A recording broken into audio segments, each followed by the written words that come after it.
The ambulance bay doors burst open at 4:17 in the afternoon, and Maren Okafor was already moving.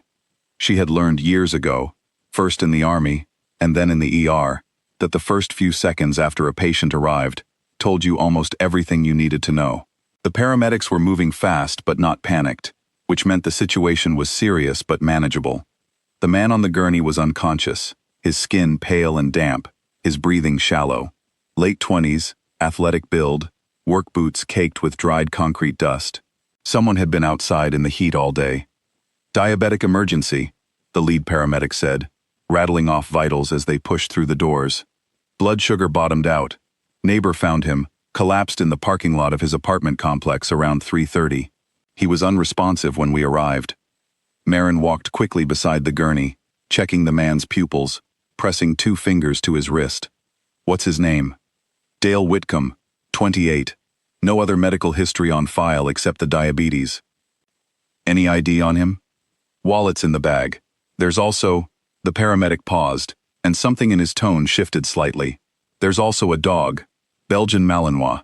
He was lying right next to the patient when we got there. Wouldn't move, kept pawing at the man's chest. Animal control was called, but one of the neighbors said the dog belongs to him, some kind of trained companion animal. Maren glanced back toward the ambulance bay. Through the open double doors, she could see the far end of the parking area, where a second paramedic was crouching beside a large transport crate. Even from that distance, she could see the dog inside it.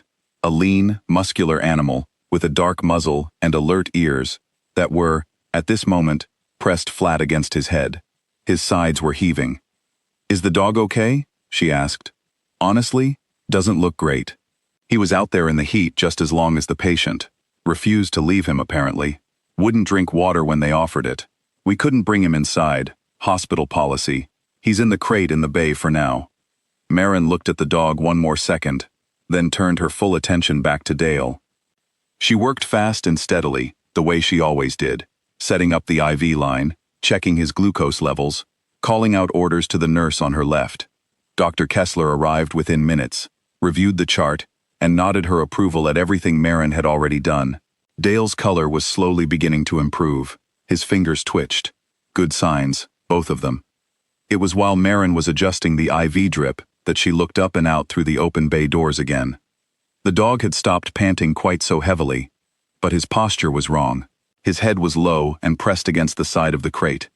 His eyes, visible even from here, had a glassy, unfocused look that Maren recognized immediately because she had seen it before in soldiers who had pushed themselves far past their limit in the desert heat. She stood still for just a moment, running through it in her head. Heat stroke in dogs progressed fast, a lot faster than most people realized, and this dog had spent hours outside on a concrete parking lot, refusing food, refusing water, holding vigil over his person. If he had been doing that since before Dale collapsed, which the timeline suggested, then he had been in the heat for a very long time. She told the other nurse she'd be right back, grabbed a handful of saline packets and a bag of ice from the supply cart near the door, and walked out into the bay. The second paramedic was still there, talking on his radio. He looked up when he saw what she was carrying. "Ma'am, you can't really treat the—" "I'm not treating him," Maren said calmly, already pulling the crate to the shaded alcove between the 2 bay doors where the afternoon sun didn't reach. "I'm cooling him down. There's a difference." The paramedic watched her work. She moved the crate into the shade, cracked the door, let the dog smell the back of her hand before she reached in. He didn't growl. He barely reacted, which was in some ways more worrying. She pressed cool, damp, saline-soaked cloths along the inside of his legs and against his neck, placed a small amount of ice wrapped in a towel along his spine, and offered him water from a cupped palm. He lapped at it weakly, then again more steadily. She kept one eye on Dale through the open bay doors the entire time. It took about 12 minutes. By the end of it, the dog's breathing had slowed to something closer to normal. His eyes had regained their focus, and he was watching her with an expression that was difficult to describe but felt, to Maren, something like trust. She patted his head once, stood up, and went back inside to finish what she'd started. Dale woke up 40 minutes later, with the slightly confused, slowly returning awareness of someone coming back from a place they hadn't meant to go. He blinked at the ceiling, then at the IV in his arm, then at Maren, who was charting nearby. "Rocco," he said. His voice was rough and low. "He's okay," Maren said, before he could say anything else. "He's in a crate in the bay. He was having some trouble with the heat, but he's stable. I made sure of it." Dale turned his head and looked at her properly for the first time. "You took care of him?" "I cooled him down. He'll be fine." Something moved across Dale's face that was more than simple relief. He looked away for a moment, jaw tight, and Maren recognized that expression too. It was the face of someone who had learned, somewhere along the way, to hold difficult emotions very still so they didn't spill over in front of strangers. "Can I see him?" he asked. She bent protocol one more time.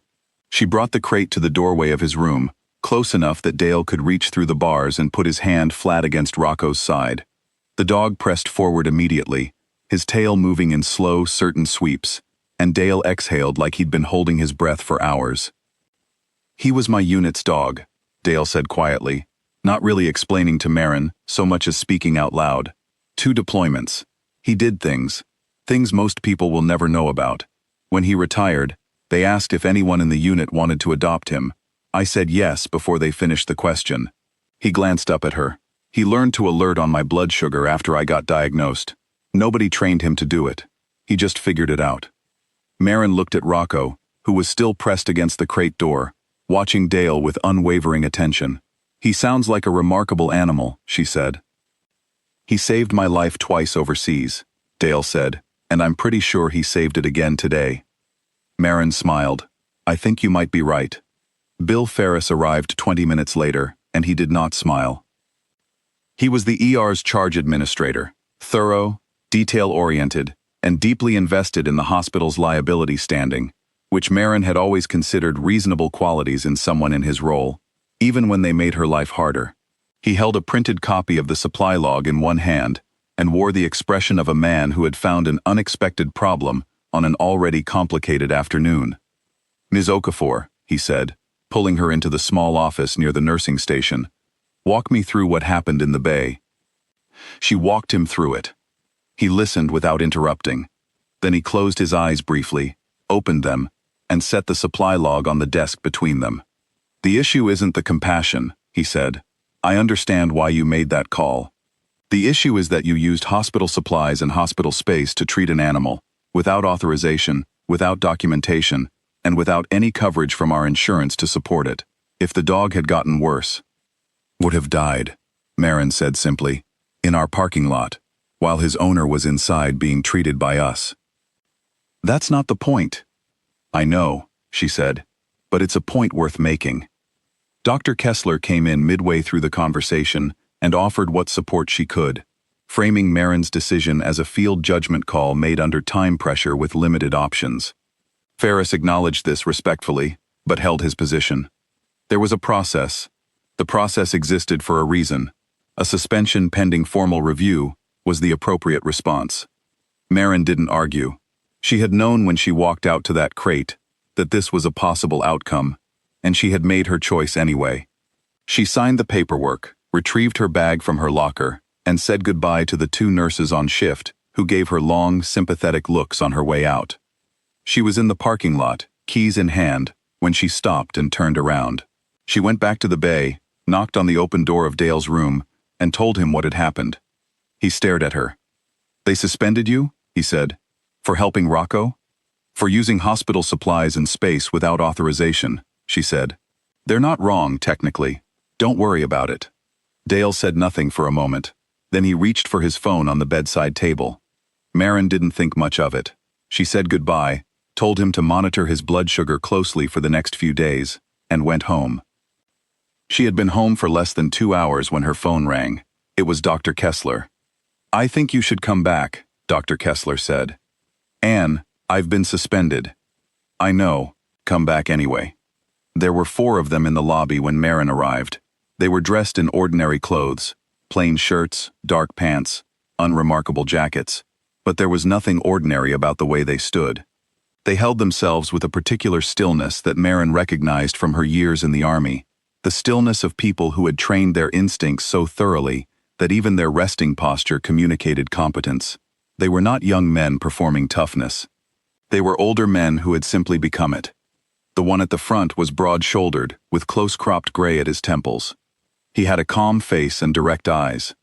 Bill Ferris was standing a few feet away, looking considerably less comfortable than he had 2 hours ago. The broad-shouldered man turned when Maren walked in, and he looked at her, the way people look at someone they came specifically to find. "Ms. Okafor?" he said. "That's me. Chief Petty Officer Reyes," he said. "Dale Whitcomb's platoon leader. These are 3 of his teammates." He didn't gesture dramatically. He didn't need to. He texted me what happened. We were 40 minutes out. We came straight here. Maren glanced at Ferris, who had the look of a man trying to recalibrate quickly. Mr. Ferris was explaining the situation, Reyes continued, his tone even and unhurried, and I was just finishing telling him something about Rocco that I think matters here. He turned slightly, including Ferris, in what he was about to say, as much as Maren. Rocco did 2 combat deployments with our unit. He located an IED on a road we were about to drive down. He pulled a wounded teammate, dragged him actually, out of an exposed position when the rest of us couldn't get to him. He has a service record that most people in uniform would be proud to have. He paused. When this woman went out to that parking lot and helped him, she wasn't treating a stray animal. She was keeping a decorated veteran alive. He just happens to have 4 legs. The lobby was very quiet. Ferris cleared his throat. "I appreciate you providing that context," he said, carefully. "The suspension was based on—" "I understand policy," Reyes said. "I spent 20 years working inside strict rules, and I know why they exist. But I also know that rules are written before the situation happens, and the person on the ground has to make a call with the information she has in the time she has it. This woman made the right call." He looked at Maren again. "We wanted you to hear that directly, from us." One by one, his teammates stepped forward and shook her hand. Each of them said something brief. "Thank you. It meant something. We appreciate it." And she could tell they were not men who said things they didn't mean. The last one, a younger man with a quiet smile, said, "Rocco would thank you himself, but he's still working on his manners." Maren laughed, for the first time all day. The formal review took 4 days. Dr. Kessler submitted a written account of the incident that included the SEAL's visit and Reyes's testimony regarding Rocco's service history. 2 other nurses on staff added their own statements. The hospital's legal team reviewed the liability question and determined that, given the circumstances and the outcome, pursuing disciplinary action would create more problems than it resolved. Maren's suspension was lifted and reclassified in her file as a commendable but procedurally irregular action. The notation also included a recommendation, formal, on hospital letterhead, that the ER establish a clear written policy for emergency care of certified working and service animals to ensure that the next nurse in that position would have something more than instinct to stand on. It wasn't everything, but it was something real. On a Thursday morning, about a week and a half later, Maren was finishing a morning shift when she looked up and saw Dale Whitcomb standing in the ER entrance. He was holding Rocco on a short leash. The dog was alert, ears forward, moving with easy confidence, and looked nothing like the animal she had pulled from that crate in the ambulance bay. Dale raised a hand when he saw her. He walked over and handed her something small, a flat metal tag, the kind people put on dog collars, with a simple engraving. Maren's watch. She turned it over in her fingers and looked up at him, and didn't entirely trust herself to speak. "He picked you," Dale said. "First time he met you, he let you touch him without hesitation. He doesn't do that with everyone." He shrugged, the way people shrug when they are trying to say something important without making it too large to carry. I figured that meant something. Maren clipped the tag to the badge lanyard around her neck, right beside her hospital ID. It stayed there every shift after that.